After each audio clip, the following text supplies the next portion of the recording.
Welcome to strong dictation. Dictation 5 second बाद शुरू होगा। Ready start.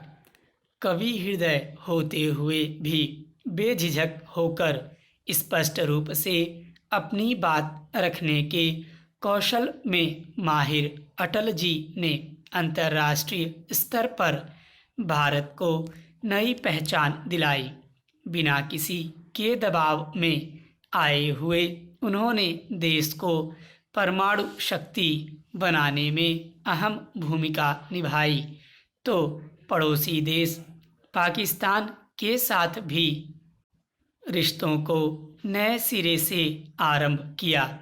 उनकी विदेश नीति को अब तक की सबसे सफल विदेश नीति माना जाता है। उन्होंने दिल्ली लाहौर बस सेवा का शुभारंभ किया और स्वयं भी बस में बैठकर लाहौर गए। उस समय इस पहल को लेकर अटल जी की आलोचना अवश्य हुई थी, परंतु आज विरोधी और आलोचक भी उनकी इस दूरगामी पहल की प्रशंसा किए बिना नहीं रहते। पाकिस्तान ने अटल जी की उदार छवि का अनुचित लाभ उठाते हुए वर्ष 1999 में कारगिल युद्ध का बिगुल बजा दिया, परंतु अटल जी ने कारगिल युद्ध की स्थिति को बहुत अच्छी तरह से संभाला और ऑपरेशन विजय के अंतर्गत भारतीय सेना ने पाकिस्तान की सेना को पराजित किया। इस प्रकार श्री अटल बिहारी वाजपेयी के नेतृत्व में अंतर्राष्ट्रीय बिरादरी में यह संदेश गया कि भारत का नेतृत्व कुशल और अनुभवी हाथों में है और भारत किसी भी हमले का मुंह तोड़ उत्तर देने में सक्षम है। इसके अतिरिक्त उन्होंने ग्रामीण सड़क योजना, स्वर्णिम चतुर्भुज योजना, सर्व शिक्षा अभियान तथा नदी जोड़ो परियोजना जैसी जन कल्याणकारी परियोजनाओं का आरंभ भी किया। बिना किसी वाद विवाद के वर्ष 2000 में 3 नए राज्यों उत्तराखंड, छत्तीसगढ़ और झारखंड के गठन का श्रेय भी अटल सरकार को ही है। उनके कार्यकाल में मंदी के बावजूद भारत विकास दर में वृद्धि दर्ज करा सका।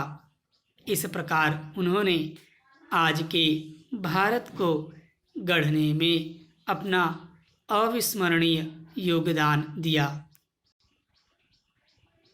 राजधर्म को सर्वोपरि मानने वाले एवं उसका पालन करने वाले श्री अटल बिहारी वाजपेयी जी को आज भी एक सशक्त नेता, मंत्रमुग्ध कर देने वाले वक्ता, कुशल प्रशासक, विरोधियों के बीच सहज स्वीकार्य, भरोसा पैदा करने वाले और असहमतियों का आदर करने वाले शख्स के रूप में याद किया जाता है। कदम मिलाकर चलना होगा में विश्वास रखने वाले अटल जी में स्वाभाविक रूप से सबको साथ लेकर चलने का राजनीतिक कौशल था, जिसके कारण विरोधी भी उनकी प्रशंसा किए बिना नहीं रहते। उन्होंने सदा बड़े विवादों से दूरी बनाए रखी और अपनी एक बेदाग छवि निर्मित की। वह उन गिने चुने हिंदूवादी नेताओं में से एक हैं जिन्होंने बाबरी मस्जिद को गिराए जाने की निंदा की और गुजरात दंगों के संदर्भ में तत्कालीन मुख्यमंत्री और वर्तमान प्रधानमंत्री नरेंद्र मोदी को राजधर्म का पालन करने की सलाह दी। भारतीय राजनीति के इस अजातशत्रु के जीवन के विविध आयाम हैं और वे सभी प्रशंसनीय हैं। अटल जी एक अच्छे कवि और लेखक भी हैं।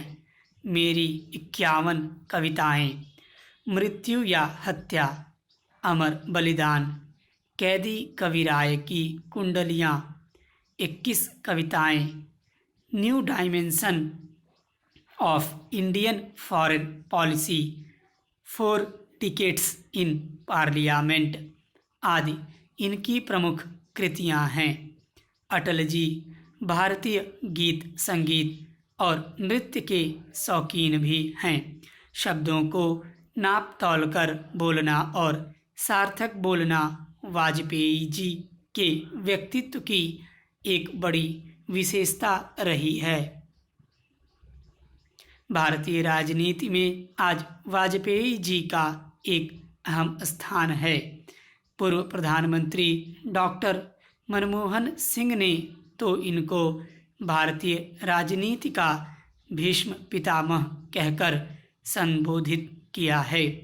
वाजपेयी जी को अब तक पद्म विभूषण, लोकमान्य तिलक पुरस्कार, सर्वश्रेष्ठ सांसद पुरस्कार तथा पंडित गोविंद बल्लभ पंत पुरस्कार सहित वर्ष 2014 में भारत रत्न सम्मान से भी नवाजा जा चुका है। वाजपेयी जी को भारत रत्न मिलना सुखद है, परंतु साथ ही यह कहना भी सही होगा कि उन्हें भारत रत्न मिलता या न मिलता, किंतु इससे उनके व्यक्तित्व पर कोई विशेष प्रभाव नहीं पड़ता, क्योंकि उनकी उपलब्धियों के कारण वह सभी पुरस्कारों और सम्मानों से ऊपर उठ चुके हैं। स्टॉप।